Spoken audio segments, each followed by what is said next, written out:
அல்லாஹு தஆலா இந்த உலகத்தில் மனிதனை ஒரு தனிமையில் வாழ்ந்து தனிமையில் மரணிக்குகின்ற ஒரு படைப்பாக அல்லாஹு தஆலா படைக்கவில்லை.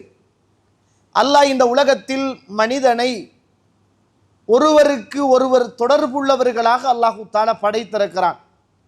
ஆண் மீது பெண்ணுக்கு தேவையையும் பெண் மீது ஆணுக்கு தேவையையும் அல்லாஹு தஆலா வைத்திருக்கிறான்.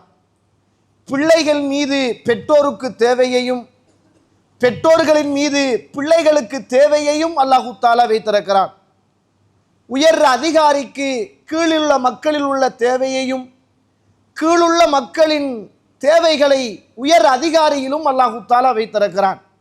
இந்த உலகத்தில் எனக்கு யாரும் தேவையில்லை, எந்த பொறுப்புகளும் தேவையில்லை என்று ஒரு மனிதன் ஒதுங்கி இந்த உலகத்தில் வாழ முடியாது. குறைந்தது அவன் திருமணம் முடிக்காவிட்டாலும் ஒரு தாய் தந்தைக்கு அவன் பிள்ளையாக இருப்பான்.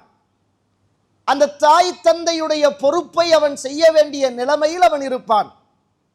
இந்த உலகத்தில் யார் யாராக இருந்தாலும் அவரவர் செய்கின்ற தொழில், அவரவர் செய்கின்ற வகை பங்கு, அவரவர் இருக்குகின்ற அந்த இடத்துடைய மன்சிலத், எந்த பிள்ளை என்றால் பிள்ளை, தாய் என்றால் தாய், தந்தை என்றால் தந்தை, ஆசிரியர் என்றால் ஆசிரியர், உறவு என்றால் உறவு, பக்கத்து வீடு என்றால் பக்கத்து வீடு, வைத்தியர் என்றால் வைத்தியர் என்ற பொறுப்புகள் சுமந்த வண்ணம்தான் இந்த உலகத்தில் ஒவ்வொரு மனிதனும் வாழ்ந்து கொண்டிருக்கிறான் என்பதை மறந்துவிடக்கூடாது.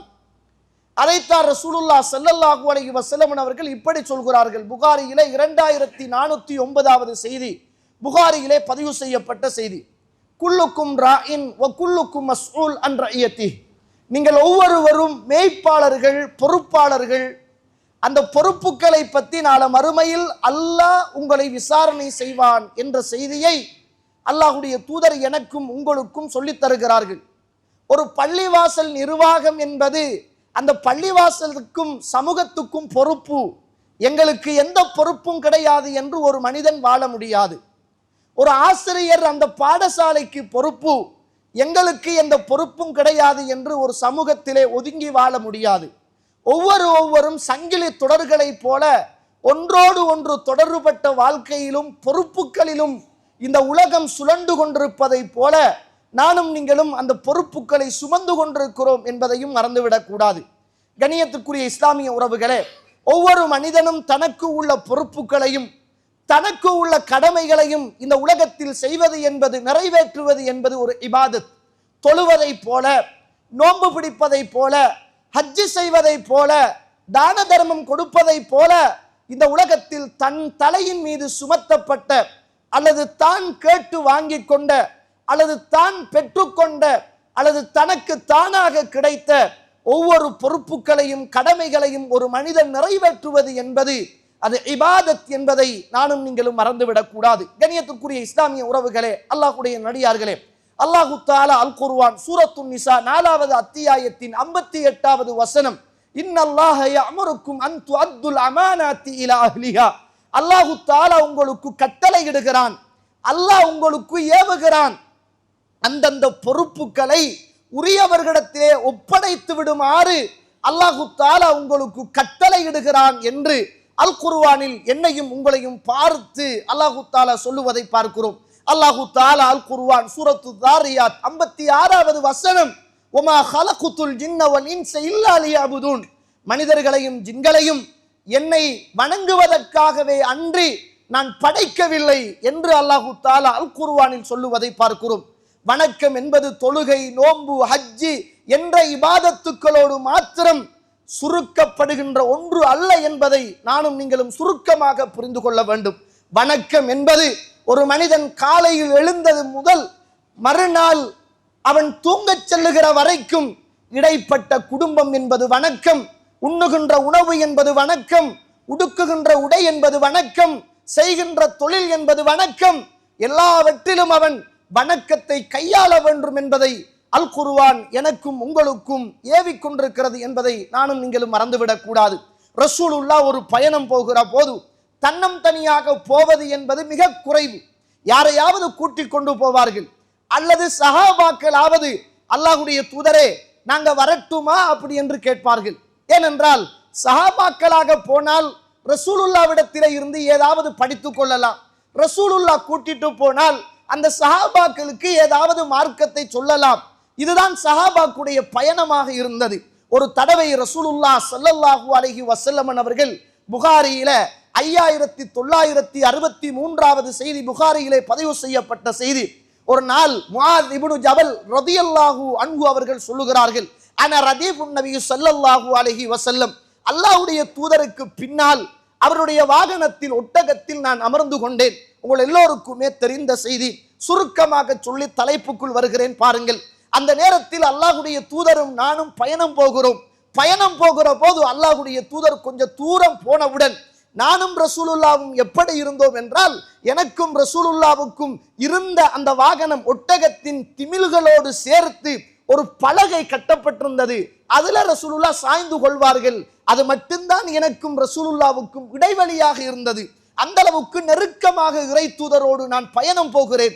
பயணம் போகிற போது அல்லாஹ்வுடைய தூதர் யா முஆத் அப்படி என்று அழைக்கிறார்கள். லப்பைக் வ சஅதைக், அல்லாஹ்வுடைய தூதரே இதோ நான் பக்கத்தில் இருக்கிறேன், கட்டுப்பட்டு விட்டேன் என்றேன். இறை தூதர் எதுவுமே பேசவில்லை. திரும்ப ரசூலுல்லா போகிறார்கள்.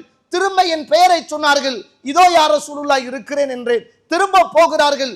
3 தடவைகள் இறை தூதர் என்னை அழைத்தார்கள். ஒரு அழகான ஆசிரியருக்குரிய பண்பாடு. ரசூலுல்லா ஒரு செய்தியை உள்ளத்தில் ஆழமாக பதிவு செய்கிற போது ஒரு மனிதனுடைய உடல் மாத்திரமல்ல, அவருடைய சிந்தனையையும் ரசூலுல்லா தன் பக்கம் 100% எடுத்துக்கொள்வார்கள். ஒரு தடவை ரசூலுல்லா ஸல்லல்லாஹு அலைஹி வஸல்லம் அவர்கள் ஒரு உயர்ந்த சந்தையினால் போகிறார்கள். சஹாபாக்கள் எல்லாம் அல்லாஹ்வுடைய தூதருக்கு பின்னால் வருகிறார்கள். சஹாபாக்கள் என்பவர்கள் இயல்பிலே இருந்து வியாபாரத்தில் பழக்கப்பட்டவர்கள். சந்தையில் தான் எல்லோருடைய சிந்தனையும் இருக்கும். அந்த நேரத்தில் ரசூலுல்லா உயர்தரமான சந்தையினால் போகிற போது சஹாபாக்குடைய சிந்தனைகள் எல்லாம் சந்தைகளிலே இருக்கிறது, பொருளாதாரத்தில் இருக்கிறது, உலகத்தின் மீது விழுகிறது. இறை தூதர் இதை கவனிக்கிறார்கள், அவதானிக்கிறார்கள். பொருளாதாரத்தின் மீது உள்ள மோகம் மார்க்கத்தை மறக்கடிக்க கூடாது, உலகத்தின் மீது உள்ள மோகம் மறுமையுடைய சிந்தனையை மறக்கடிக்க கூடாது என்பதற்காக ரசூலுல்லா அந்த உயர்தரமான சந்தையை தாண்டியவுடன் அல்லாஹ்வுடைய தூதர் ஒரு இடத்திலே குந்துகிறார்கள். அந்த இடத்தில் ஒரு செத்துப்போன ஆடு இருக்கிறது. அதுவும் உயிரோடு இருக்கிற போது அந்த ஆட்டை யாருமே விலை கொடுத்து வாங்காத ஒரு விலை மதிப்பற்ற ஆடு, அது செத்து போய் கிடக்கிறது.